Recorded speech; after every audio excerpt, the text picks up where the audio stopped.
வித்யா அர்ஜுனின் அணைப்பிற்குள் ஒரு குழந்தையைப் போல தன்னை ஒப்படைக்க அர்ஜுன் அவளை ஒரு பொக்கிஷத்தைப் போல கையாண்டான். விடியற் காலை நேரம் நெருங்கும் பொழுது இருவரும் ஒருவரையொருவர் அணைத்தபடி கிடக்க வித்யா அர்ஜுன் இதய துடிப்பை கேட்டபடியே ஒரு ஆழ்ந்த நிம்மதியில் கண்ணயர்ந்தாள். அர்ஜுன் அவளது நெற்றியில் ஒரு கடைசி முத்தத்தை பதித்துவிட்டு அவளை தன் கைகளுக்குள் இன்னும் இறுக்கமாக அணைத்துக் கொண்டான். அந்த முதலிரவு அவர்களின் வாழ்க்கை பயணத்தின் மிக அழகான மற்றும் மறக்க முடியாத தொடக்கமாக அமைந்தது.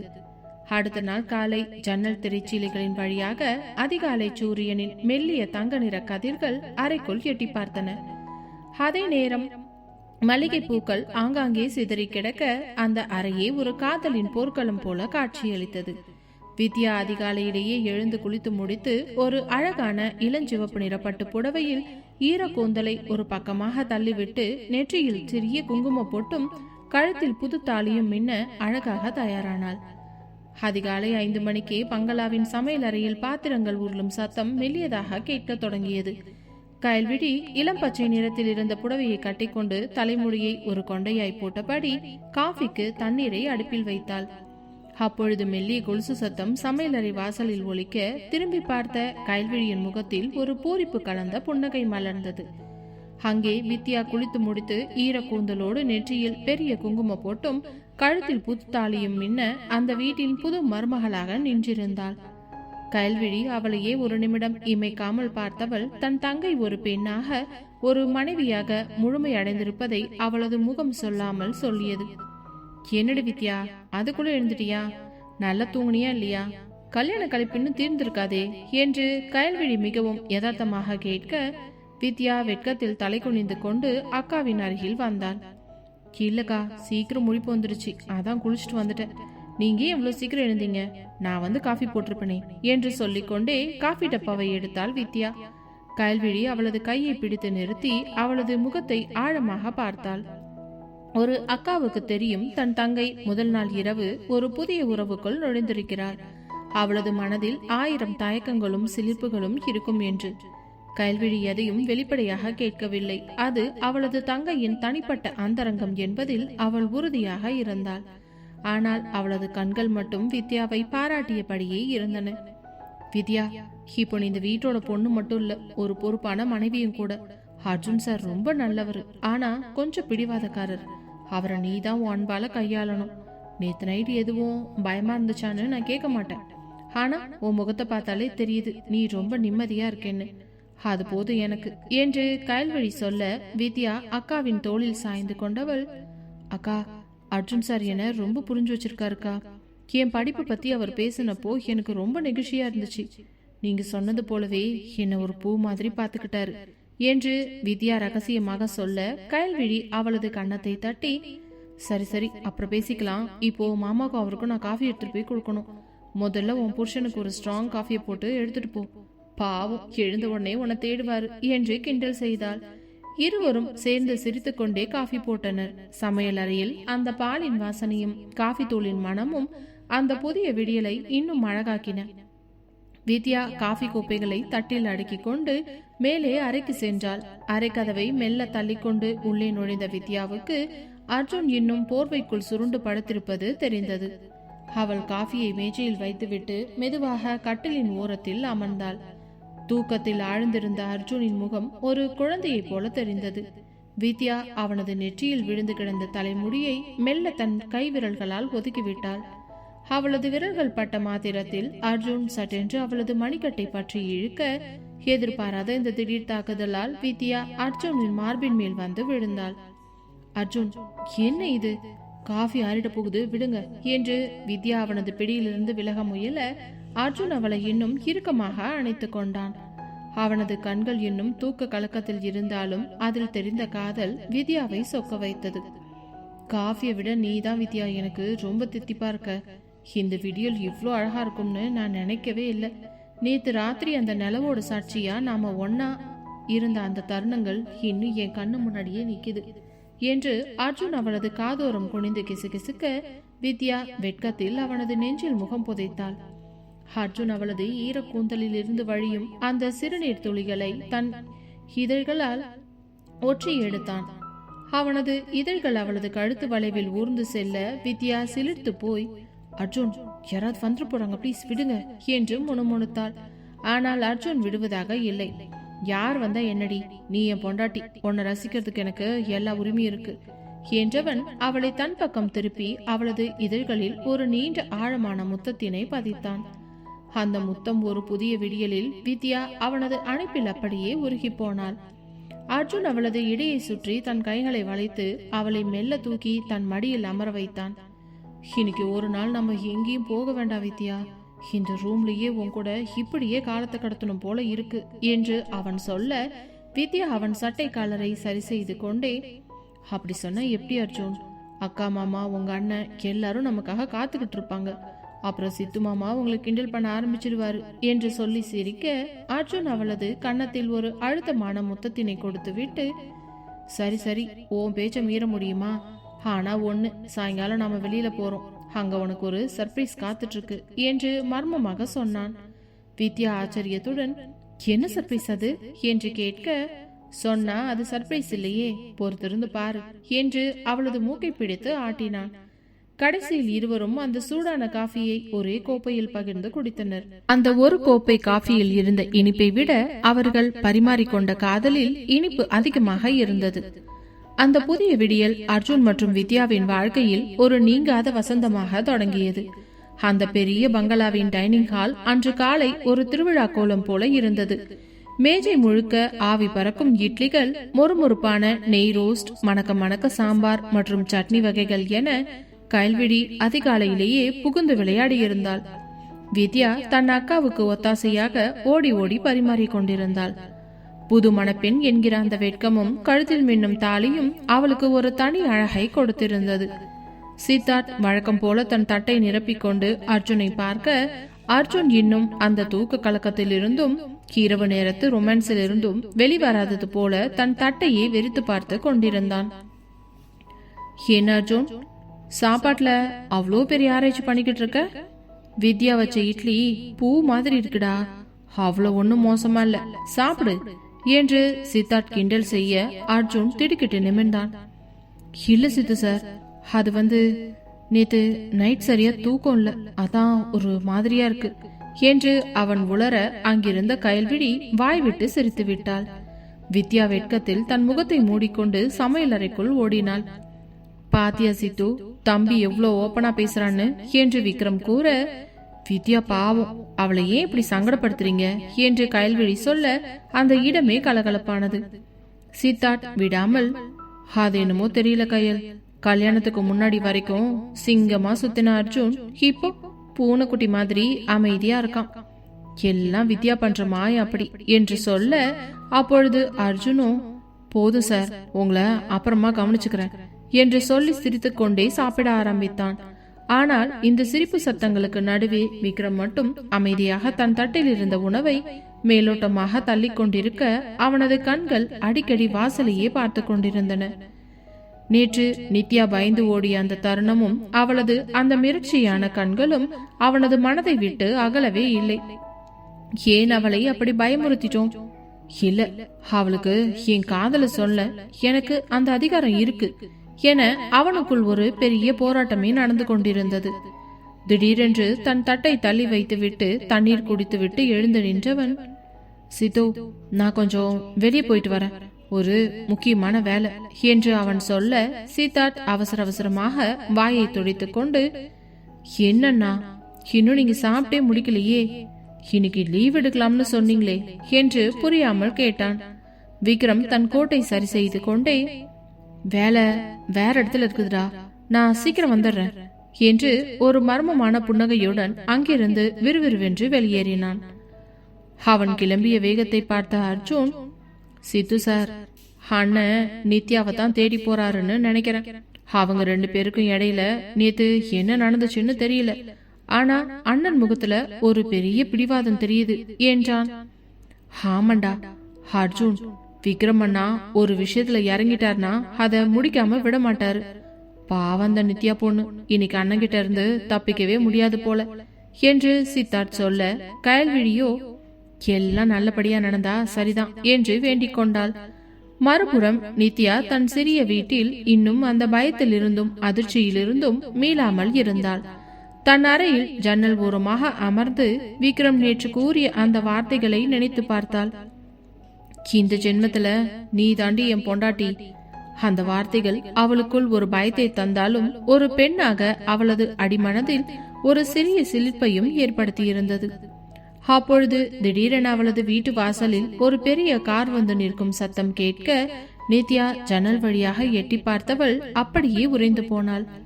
விக்ரமின் அந்த கருப்பு நிற சொகுசு கார் அங்கே நின்றிருந்தது. விக்ரம் காரில் இருந்து படு கம்பீரமாக இறங்கி தன் கூலிங் கிளாஸை கழற்றிவிட்டு நேராக அவளது வீட்டை நோக்கி நடந்தான். நித்யாவிற்கு கை கால் எல்லாம் நடுங்க ஆரம்பித்தன. ஐயோ, இங்கே வந்துட்டாரா, இப்போ என்ன பண்றது என்று பதறியவள் கதவை தாழிட போனாள். ஆனால் அதற்குள் விக்ரம் கதவுக்கருகே வந்து விட்டான். நித்யா, கதவு தர. நீ உள்ள இருக்கிறது எனக்கு தெரியும். நீ ஓடி போய் ஒளியறதுக்கு இது ஒன்னும் ஸ்கூல் இல்ல. மரியாதையே வெளியில வா, இல்லனா நான் கதவை உடைச்சுக்கிட்டு உள்ள வர வேண்டியது இருக்கும் என்று அவன் அதிகார தோரணையில் கத்தினான். நித்யா பயந்து கொண்டே மெல்ல கதவை திறந்தாள். விக்ரம் உள்ளே நுழைந்ததும் அந்த சிறிய வீடே அவனது ஆளுமையால் நிறைந்து போலிருந்தது. என்ன நித்யா, நேத்து அப்படி ஓடி வந்துட்ட? என் கேள்விக்கு இன்னும் நீ பதில் சொல்லல. நான் என்ன அந்த அளவுக்கு கெட்டவனாவா உனக்கு தெரியறேன்? இல்ல என் காதல சொன்னது ஒரு குற்றமா என்று அவன் அவளை நெருங்கி வந்து கேட்க நித்யா பின்வாங்கி சுவரோரம் முட்டி நின்றாள். சார், ப்ளீஸ் புரிஞ்சுக்கோங்க. நீங்க பெரிய ஆளு, நாங்க சாதாரணமானவங்க. எங்க குடும்பத்துக்கும் உங்க அந்தஸ்துக்கும் ஏணி வச்சா கூட எட்டாது. உங்களை நான் கல்யாணம் பண்ணிக்கிட்டா இந்த ஊரே என்ன தப்பா பேசும் என்று அவள் அழுது கொண்டே சொல்ல விக்ரம் அவளது இரு தோள்களையும் பலமாக பற்றினான். யார் என்ன பேசினா எனக்கு என்னடி? நான் உன்னை விரும்புறேன். நீ என் கூட இருந்தா போதும். இந்த உலகம் என்ன பேசினாலும் அதை அடக்கிற சக்தி எனக்கு இருக்கு. இப்ப சொல்லு, உனக்கு என் மேல துளியாவது விருப்பம் இருக்கா இல்லையா? பொய் சொல்லாம சொல்லு. உன் கண்ணுல ஒரு தவிப்பு தெரியுது என்று அவன் அவளது கண்களை உற்று பார்த்தான். நித்யா பதில் சொல்ல முடியாமல் அவனை பிடித்து பின்னால் தள்ளினாள். அவளது கண்களில் பயத்தை விட இப்பொழுது கோபம் அதிகமாக இருந்தது. என்ன சார் நினைச்சுக்கிட்டு இருக்கீங்க? காசு இருக்கு, பணம் இருக்கு, அந்தஸ்து இருக்குன்னு சொன்னா நீங்க வந்து நின்ன உடனே நான் உங்க கால்ல வந்து விழுந்துருவேன்னு நினைச்சீங்களா? இது என் வீடு. இங்க வந்து என்கிட்ட அதிகாரம் பண்ண உங்களுக்கு எந்த உரிமையும் இல்லை. முதல்ல வெளியே போங்க என்று நித்யா தன் விரலை நீட்டி வாசலை காட்டினாள். விக்ரம் ஒரு நொடி திகைத்து போனான். இதுவரை அவனிடம் யாரும் இப்படி சத்தமாக பேசியதில்லை.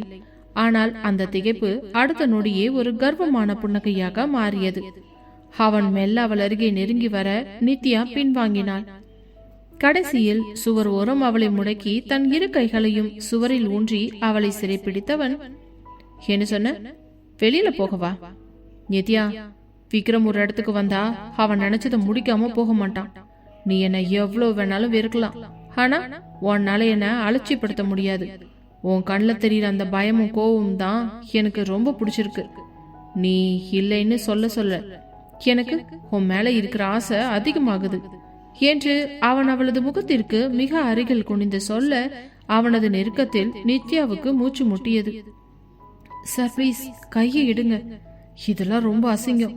அர்ஜுன் சார் கல்யாணத்தை நடத்த வந்த ஒரு பொண்ணு கிட்ட இப்படி நடந்துக்கிறது உங்களுக்கே நல்லா இருக்கா? நான் ஒரு சாதாரண ஈவென்ட் மேனேஜர். எனக்கும் உங்களுக்கும் எந்த சம்பந்தமும் இல்லை என்று அவள் கண்ணீரோடு கூற விக்ரம் அவளது கண்ணீரை துடைத்து விட்டு அவளது கன்னத்தை மெல்ல தன் விரல்களால் வருடினான். நித்யா அவனின் இந்த திடீர் தீண்டலில் நடுங்கித்தான் போனாள்.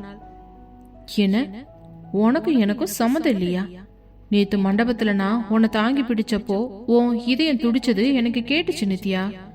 நீ என்கிட்ட எவ்வளவு வேணாலும் நடி, ஆனா உன்னால என்கிட்ட இருந்து எப்பவுமே தப்பிக்க மட்டும் முடியாது, சரியா? இப்போ நான் கிளம்புறேன். ஆனா ஒண்ணு தெரிஞ்சுக்கோ, நீ போற இடமெல்லாம் நான் இருப்பேன்.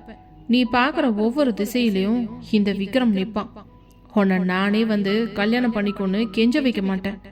நீயா வந்து என் கைய பிடிக்கிற வரைக்கும் நான் உன்னை சுத்தி வருவேன் என்று மர்மமாக சொல்லிவிட்டு ஒரு வெற்றி புன்னகையுடன் அங்கிருந்து வெளியேறினான்.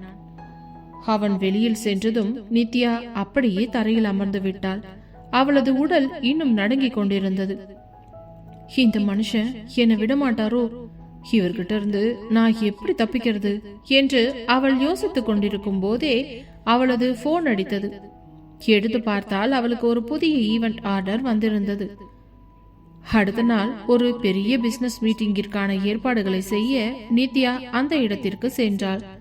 அங்கே எல்லா வேலைகளையும் கவனித்துக் கொண்டிருக்கும் போதே திடீரென அந்த ஹாலுக்குள் விக்ரம் அவள் எதிர்பார்க்காத நேரத்தில் நுழைந்தான்.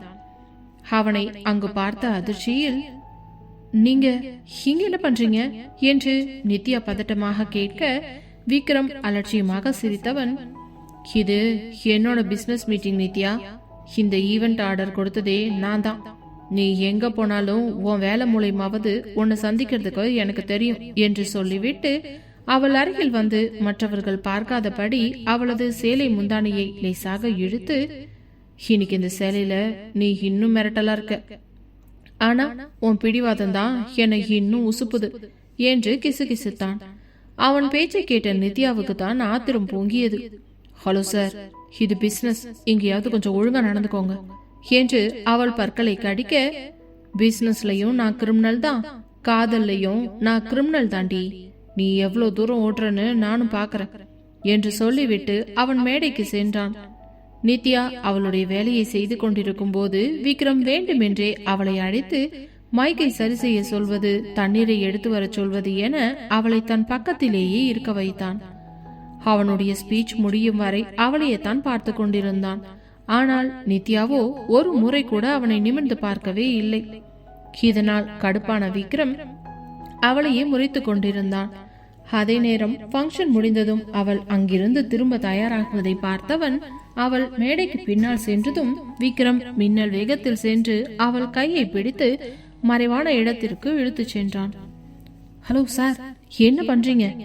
யாராவது பாத்துற போறாங்க என்று நித்யா பதற அவள் கண்களையே ஆழமாக பார்த்த விக்ரம் எதுவும் பேசாமல் பட்டென்று அவளை தன் மார்போடு இறுக்கி அணைத்துக் கொண்டவன், பாக்கட்டும் டி, இந்த விக்ரம் விரும்புற பொண்ணு இவதான்னு ஊருக்கே தெரியட்டும்.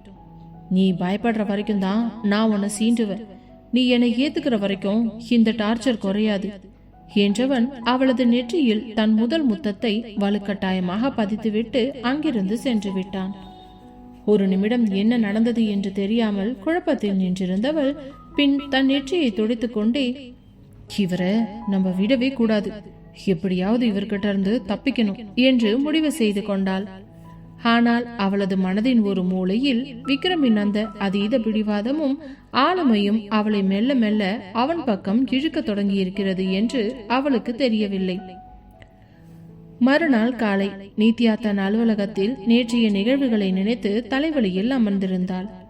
விக்ரம் போன்ற ஒரு ஆளுமை மிக்க மனிதனிடம் இருந்து தப்பிப்பது அத்தனை எளிதல்ல என்பது அவளுக்கு புரிய தொடங்கியது. அப்பொழுதே அவளுடைய மேஜையில் இருந்த போன் ஒலிக்க, எடுத்தவள் யார் என்று கேட்டதும் நகரத்தின் மிகப்பெரிய கார்ப்பரேட் நிறுவனமான விக்ரம் குரூப் ஆஃப் இண்டஸ்ட்ரீஸ் அலுவலகத்திலிருந்து வந்த அழைப்பு அது. மேடம், எங்க ஆபீஸ்ல ஒரு பெரிய இன்டர்நேஷனல் கான்ஃபரன்ஸ் நடக்க போகுது, அதுக்கான முழு ஈவென்ட் பொறுப்பையும் உங்ககிட்ட ஒப்படைக்க சொல்லி எங்க சிஇஓ விக்ரம் சார் ஆர்டர் போட்டிருக்காரு. நீங்க இப்போவே மெயின் ஆபீஸ்க்கு வந்துருங்க, பட்ஜெட்டை பத்தி கொஞ்சம் டிஸ்கஸ் பண்ணணும் என்று அந்த பக்கம் இருந்த செக்ரட்டரி சொல்ல, நித்யாவுக்கு தூக்கி வாரி போட்டது. இல்ல சார், எனக்கு வேற வேலை இருக்கு, என்னால வர முடியாது என்று அவள் மறுக்க முயல, சாரி மேடம், இது ஆல்ரெடி அக்ரிமெண்ட் சைன் ஆன ப்ராஜெக்ட், நீங்க வராம இருந்தா லீகல் ப்ராப்ளம் வரும்னு சார் சொல்ல சொன்னாரு என்று அந்த பக்கம் பதில் வந்தது. நித்யா கோவத்தில் பற்களை கடித்தாள். ச்சே, மிருகம், என்னை எப்படி எல்லாம் வளைக்கிறான் பாரு என்று முணுமுணுத்தபடி, சரி சார் வரேன் என்று கூறியவள் போனை கட் செய்து விட்டு ஒரு கண்ணியமான சுடிதாரை அணிந்து கொண்டு கோபத்துடன் விக்ரமின் அலுவலகத்திற்குள் சென்றாள். அந்த பிரம்மாண்டமான கட்டிடத்தின் கண்ணாடி மாளிகையான 24வது மாடியில் இருந்த விக்ரமின் அறைக்கு சென்ற போது அங்கே நிலவிய நிசப்தமும் விக்ரமின் வந்த அதிகார தோரணையும் அவளை ஒரு நிமிடம் மிரள வைத்தது. சிறிது நேரத்தில் மேனேஜர் வந்து அவளை விக்ரம் உள்ளே அழைப்பதாக கூறியதும் வேகமாக உள்ளே நுழைந்த நித்யா, என்ன சார் இதெல்லாம், பிசினஸ் ரீதியா மிரட்டி என்னை இங்க வர வச்சது சரியா? உங்களுக்கு வேற வேலையே இல்லையா என்று நேரடியாக கேட்டாள். அவளின் கோபத்தை பார்த்து ரசித்தபடியே விக்ரம் தன் நாற்காலியில் சாய்ந்து அமர்ந்து கையில் ஒரு பேனாவை சுழற்றியபடி அவளையே உற்று பார்த்தான். அவனது கண்களில் ஒரு வேட்டைக்காரனின் புன்னகை இருந்தது. ஹொக்கார் நித்யா, இது பிசினஸ் மீட்டிங். இங்க வந்து என்கிட்ட படி சத்தம் போடக்கூடாது. நான் உனக்கு ஒரு பெரிய கான்ட்ராக்ட் கொடுத்துருக்கேன். அதுக்கு நீ எனக்கு தான் தேங்க்ஸ் தான் சொல்லணும் என்றான் அமைதியாக. தேங்க்ஸ் சொல்லணுமா உங்களை என்று அவள் ஆத்திரப்பட விக்ரம் எழுந்து மெல்ல அவள் அருகே வந்தவன் மேஜையின் மேல் சாய்ந்து கொண்டு அவளது முகத்திற்கு மிக அருகில் குனிந்து, ஏன் நித்யா, என்கிட்ட பேசும்போது மட்டும் ஏன் உன் மூஞ்சி இவ்வளோ கோவமா இருக்கு? ஏன் உன் கண்ணுல எப்பவும் ஒரு நடுக்கம் தெரியுது? பணத்துக்காகவோ அந்தஸ்துக்காகவோ நான் உன்னை இங்க வரவழைக்கல. நீ எப்பவும் என் கண்ணு முன்னாடியே இருக்கணும். நான் நினைக்கும் போதெல்லாம் உன்னை பார்க்கணும்.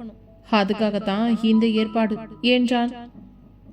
நித்யா தன் கையில் இருந்த ஃபைலை இறுக்கமாக பற்றி கொண்டவள், சார், இதுக்கு மேல நான் இங்க இருந்தா உங்களை ஏதாவது தப்பா பேசிடுவேன்.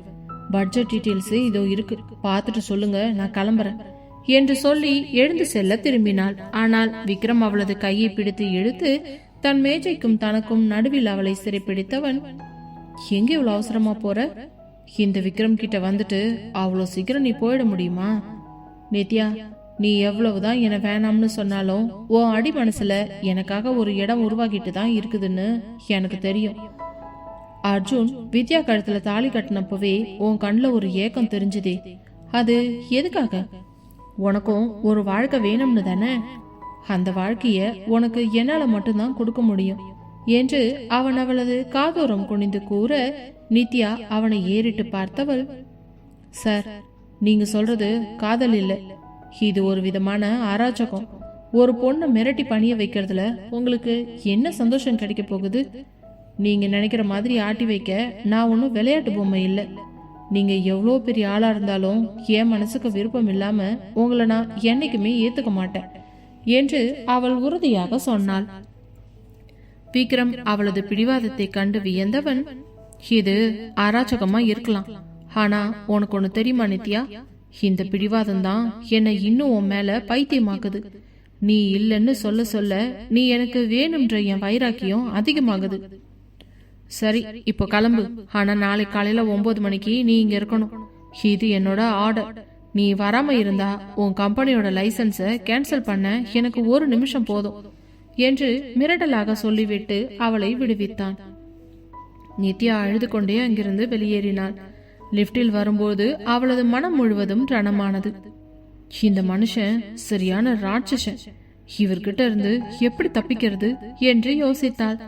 ஆனால் விக்ரம் தன் அறையில் நின்றபடி ஜன்னல் வழியாக அவள் அங்கிருந்து போவதை பார்த்து சிரித்தவன், அழு நித்யா, உன் ஒவ்வொரு கண்ணீர் துளியும் உன் காதலை என்கிட்ட கொண்டு வரும். நீ என்ன வெறுக்க வெறுக்கத்தான் என் மேல உனக்கு காதல் வரும் என்று தனக்குள்ளேயே சொல்லிக் கொண்டான். மாலையில் விக்ரம் வீட்டிற்கு சென்ற போது அங்கே சித்தார்த் மற்றும் அர்ஜுன் சோஃபாவில் அமர்ந்து லேப்டாப்பில் ஏதோ பார்த்து கொண்டிருந்தனர். விக்ரம் வந்ததும், அர்ஜுன், என்னன்னா ஆபீஸ்ல இன்னைக்கு ரொம்ப பிஸியா? நித்யா வந்தாங்களாமே என்று கிண்டலாக கேட்டான். விக்ரம் கோட்டை கழட்டி விட்டு அமர்ந்தவர், ஆமாண்டா, பிசினஸ் விஷயமா வந்தா. அதுக்குள்ள உனக்கு யார் சொன்னது என்று கேட்க சித்தார்த் சிரித்து கொண்டே, அண்ணா, உங்க ஆபீஸ் செக்யூரிட்டில இருந்து பிஏ வரைக்கும் எல்லாரும் நித்யா வந்தப்போ நீங்க எப்படி பாத்தீங்கன்னு ஊர் முழுக்க பேசிக்கிட்டு இருக்காங்கண்ணா. நிஜமாவே நீங்க அவங்கள மிரட்டிங்களா இல்ல காதலிக்கிறீங்களா என்று அசராது கேள்வி கேட்டான். ஆனால் விக்ரமோ மௌனமாக இருந்தான். கல்விடி அங்கே காஃபியுடன் வந்தவள், மாமா, நித்யா ரொம்ப பாவம், அவங்க ரொம்ப தன்மானமுள்ள பொண்ணு. நீங்க இப்படி அதிரடியா இறங்கினா அவங்க இன்னும் பயந்துருவாங்க, கொஞ்சம் நிதானமா போங்க என்று அறிவுரை கூறினாள். விக்ரம் காஃபியை பருகிவிட்டு எழுந்து போனவன், இது ஒன்னும் மெதுவான பயணம் இல்ல கயல், இது ஒரு வேட்டை. அவளை என் வழிக்கு கொண்டு வர்ற வரைக்கும் எனக்கு நிதானம் வராது. அர்ஜுன், உன் கல்யாண வேலைகள்லாம் முடிஞ்சதுல இருந்து நித்யாவுக்கு பேமெண்ட் எல்லாம் செட்டில் பண்ணியாச்சா என்று கேட்டான். ஆமாண்ணா, எல்லாமே முடிஞ்சிடுச்சு என்றான் அர்ஜுன். சரி, அவளுக்கு இன்னும் ஒரு பெரிய ப்ராஜெக்ட் கொடுத்துருக்கேன். இனிமே அவ அடிக்கடி இங்க வருவா. நீங்க யாரும் அவளை கிண்டல் பண்ணி அப்படியே ஓட வச்சிடாதீங்க. அவளை தேத்தி இந்த வீட்டுக்கு கூட்டிட்டு வர வேண்டியது உங்க பொறுப்பு என்று விக்ரம் சொல்ல அந்த வீடே விக்ரமின் புதிய அவதாரத்தை பார்த்து வியந்தது. நித்யா அன்று இரவு முழுவதும் தூங்கவே இல்லை. விக்ரமின் அந்த மிரட்டலும், உன் கம்பெனி லைசன்ஸை கேன்சல் பண்ணிடுவேன் என்று அவன் சொன்ன அந்த வார்த்தைகளும் அவளது காதுகளில் இடியென முழங்கிக் கொண்டிருந்தன. எப்படி ஒரு மனுஷன் இவ்வளோ திமிரா இருக்க முடியும்? நான் ஒரு சாதாரண பொண்ணுங்கிறதுனால தானே இவ்வளோ தூரம் ஆடுறாரு. சரி, இவர்கிட்ட இருந்து தப்பிக்கணும்னா நான் இந்த வேலைய வேற ஒருத்தர்கிட்ட ஒப்படைச்சிட்டு இங்கிருந்து ஓடிட்டணும் என்று தனக்குள்ளேயே ஒரு முடிவெடுத்தாள். மறுநாள் காலை தன் அலுவலகத்தில் தனக்கு அடுத்தபடியாக இருக்கும் மேலாளர் ரமேஷை அழைத்தாள். ரமேஷ், விக்ரம் குரூப் ஆஃப் இண்டஸ்ட்ரீஸோட ஒரு கான்ஃபரன்ஸ் ஈவெண்ட்டை நீங்க தான் ஹேண்டில் பண்ண போறீங்க. எனக்கு கொஞ்சம் உடம்பு சரியில்லை. நான் ஒரு வாரம் லீவ் எடுக்க போறேன். இதோ ஃபைல்ஸ். நீங்க இப்போவே அங்க போய் விக்ரம் சாரை பார்த்து பட்ஜெட்டை ஃபைனல் பண்ணுங்க என்று சொல்லிவிட்டு நிம்மதியாக மூச்சு விட்டாள். இப்போ எப்படி என்ன பார்க்க வர்றாருன்னு பாப்போம் என்று ஒரு சவாலான புன்னகையுடன் வீட்டிற்கு சென்றாள். சுமார் 2 மணி நேரம் கழித்து நித்யாவின் போன் அலறியது. எடுத்து பார்த்தால் ரமேஷ். மேடம் மேடம், சீக்கிரம் ஆபீஸ்க்கு வாங்க. இங்க விக்ரம் சார் பயங்கர கோவத்துல இருக்காரு. நித்யா வராம நீ எதுக்கு வந்தன்னு கேட்டு எல்லா ஃபைல்ஸையும் தூக்கி எறிஞ்சிட்டாரு.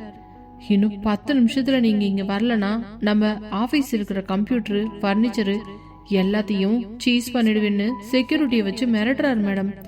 பிளீஸ் சீக்கிரம் வந்துடுங்க என்று ரமேஷ் பதட்டமாக கத்தினான்.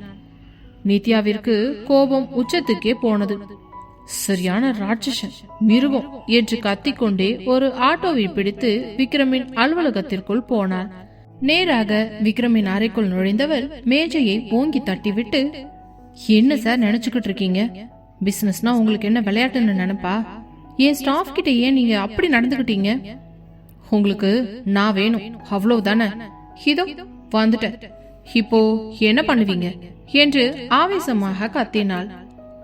விக்ரம் மெல்ல தன் நாற்காலியில் இருந்து எழுந்தான். அவனது முகத்தில் ஒரு சின்ன சலனம் கூட இல்லை. மெதுவாக அவள் அருகே வந்து அவளது கண்களை ஊடுருவி பார்த்தவன், வந்துட்டியா? வரமாட்டேன்னு சொன்னவ இப்போ ஓடி வந்து நிக்கிறியே, இதான் விக்ரமோட பவர். நித்யா, நீ எப்பவும் ஒரு விஷயத்த புரிஞ்சுக்கணும். நான் ஒரு வேட்டைக்காரன். எனக்கு எது வேணுமோ அதை எப்படி வரவழைக்கணும்னு எனக்கு தெரியும். நீ ரமேஷ் அனுப்பி என்னை தவிக்க பார்த்தல்ல, அங்கேயே நீ தோத்துட்ட என்றான் மிக தாழ்வான ஆனால் உறுதியான குரலில். நித்யா அவனிடமிருந்து கொஞ்சம் பின்வாங்கி, சார், இது அராஜகம். எப்படி ஒரு பொண்ணை இப்படி துன்புறுத்துறதுல உங்களுக்கு அப்படி என்ன சந்தோஷம் கிடைக்குது? உங்ககிட்ட நிறைய பணம் இருக்கலாம், ஆனா ஒருத்தரோட மனசை இப்படி பலவந்தமா வாங்க முடியாது என்று அழுது கொண்டே சொன்னாள். விக்ரம் அவளது தோள்களை பற்றி அவளை மேஜைக்கும் தனக்கும் இடையில் நெருக்கி பிடித்தவன், என்ன சொன்ன? மனச வாங்க முடியாதா? ஓ மனசு இப்போவே என்கிட்டதான் இருக்கு நித்யா. நீ ஏன் அதை மறைக்க பாக்குற? உன் கோபம், உன் அழுக, உன் எதிர்ப்பு, இது எல்லாமே என் மேல உனக்கு இருக்கிற ஈர்ப்பு தான். நீ என்ன வெறுக்கிறேன்னு சொல்ற ஒவ்வொரு முறையும் உன் இதயம் எனக்காகத்தான் துடிக்குது என்றவன் அவளது நெற்றியில் வழிந்த அந்த ஒரு சொட்டு வியர்வையை தன் விரலால் துடைத்து விட அவன் விரல் தீண்டலில் நித்யா சிலிர்த்து போனாள். அவனது தீண்டலில் ஒரு விதமான அதிகாரம் இருக்க, முதல்ல என் மேல இருந்து கையெடுங்க சார், யாராவது பாத்துட்டு போறாங்க என்று அவள் முணுமுணுக்க, பாக்கட்டும், விக்ரம் விரும்புற பொண்ணு மேல அவனுக்கு எவ்வளவு உரிமை இருக்குதுன்னு இந்த ஆபீஸ்ல இருக்க 2000 பேருக்கும் தெரியட்டும். நீ பயப்படுற வரைக்கும் நான் உன்னை இப்படித்தான் மிரட்டுவேன். நீ எப்போ ஐ லவ் யூ விக்ரம்னு சொல்றியோ அன்னைக்கு இந்த மிரட்டல் எல்லாம் முத்தமா மாறும் என்று சிரித்து கொண்டே கூற, ரொம்ப கனவு காணாதீங்க சார், அந்த நாள் என்னைக்குமே வராது என்று நித்யா பற்களை கடித்தாள். பாக்கலாம் நித்யா, இதுக்கு காலம் பதில் சொல்லும்.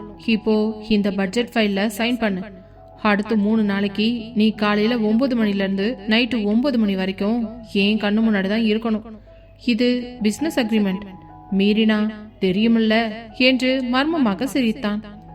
நித்யா எதுவும் பேசாமல் கையெழுத்து போட்டுவிட்டு வெளியே வந்தபோது அவளது உடல் நடுங்கிக் கொண்டிருந்தது. விக்ரம் ஒரு ராட்சசன் என்பதை விட அவன் ஒரு காந்தம் போல அவளை ஈர்ப்பதை அவளால் மறுக்க முடியவில்லை.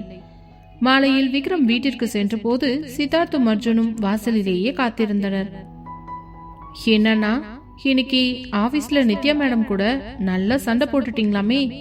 ரமேஷ் போன் பண்ணி அழுதுகிட்டு இருந்தான் என்று சித்தார்த் கேலி செய்ய விக்ரம் சிரித்து கொண்டே, சண்டை போட்டாதாண்டா காதல் வளரும், அவ ஒரு காட்டு ரோஜா, அத மெல்ல மெல்ல தான் வளைக்கணும் என்றான்.